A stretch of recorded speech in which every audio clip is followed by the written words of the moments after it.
Assalamualaikum warahmatullahi wabarakatuh. Perkenalkan, nama saya Muhammad Al-Azhar. Saya dari mahasiswa IAIN Samarinda, Prodi Hukum Ekonomi Syariah. Di sini saya akan menjelaskan tentang paraprasa. Apa sih paraprasa itu?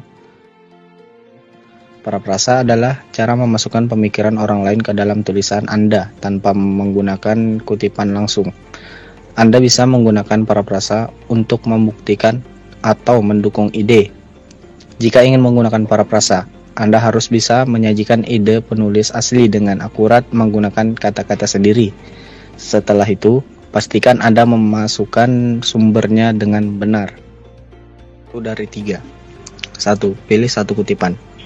Jangan berusaha memparafrasakan terlalu banyak informasi sekaligus. Fokuslah pada kalimat yang paling efektif dalam mendukung ide atau argumen Anda, dan padatkan menjadi satu pernyataan paraprasa. Jika Anda ingin menggunakan teks yang lebih panjang, sebaiknya tulis ringkan.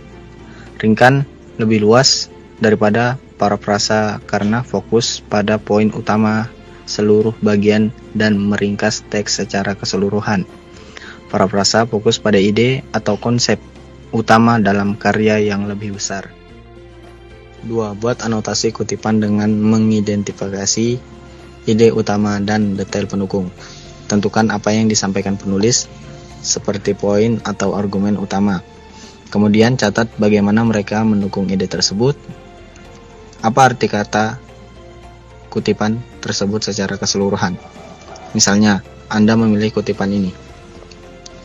Di luar harapan, pemasangan lampu lalu lintas tidak mengurangi tingkat kemacetan di jalan ini. Waktu tempuh dari pusat kota ke daerah pemukiman terdekat rata-rata 40 menit sebelum lampu lalu lintas dipasang. Setelah pemasangan, rata-rata waktu tempuhnya adalah 38 menit.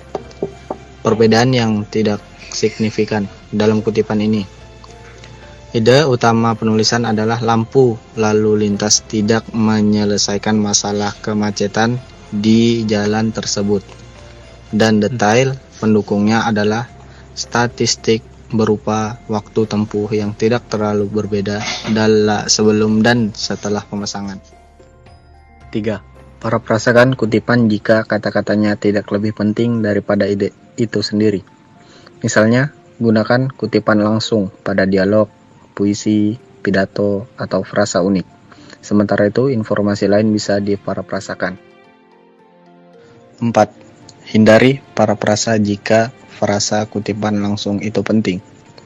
Jika bahasa teks Anda penting, kutipan langsung mungkin yang terbaik. Akan tetapi, Anda bisa memilih untuk memfrasakan paragraf atau kalimat panjang supaya lebih ringkas dan padat. 2 dari 3. 1. Menggunakan kata-kata sendiri. Baca lagi kutipan yang akan digunakan. Misalnya, Anda bisa membaca ulang kutipan, memeriksa catatan, dan membaca kutipan itu lagi. 2. Nyatakan ulang ide menggunakan kata-kata sendiri. Jangan hanya mengganti kata-kata dalam kutipan orisinal dengan sinonimnya, karena itu tetap terhitung plagiarisme. 3. Bandingkan paraprasa Anda dengan kutipan asli. Baca kedua kalimat tersebut dengan bersuara dan pastikan idenya sama, tetapi kata-katanya berbeda. Paraprasa harus cukup beda, supaya tidak termasuk plagiarisme, tetapi tidak menyimpang dari maksud si penulis. 4. Pastikan paraprasa Anda mencerminkan maksud penulis. Paraprasa tersebut mendukung argumen Anda, tetapi tidak akurat. Apapun yang dikutip dari suatu sumber harus mencerminkan maksud penulis asli dalam konteks karyanya secara keseluruhan. Kelima, jangan menggunakan tanda kutip pada paraprasa. Oleh karena itu, paraprasa ditulis dengan kata-kata Anda sendiri. Tidak perlu menggunakan tanda kutip untuk mengapitnya.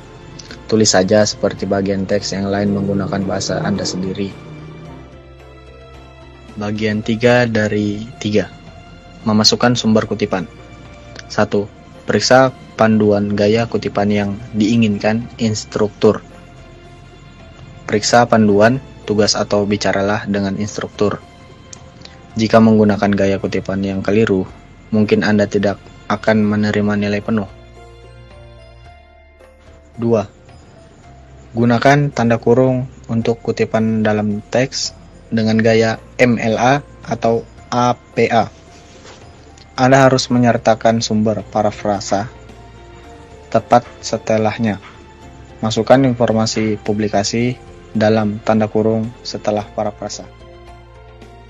3. Masukkan catatan kaki untuk Chicago Style. Masukkan angka kecil di dekat tanda titik. Kemudian, gunakan alat format di program prosesor kata untuk memasukkan kata-kata kaki di bawah halaman.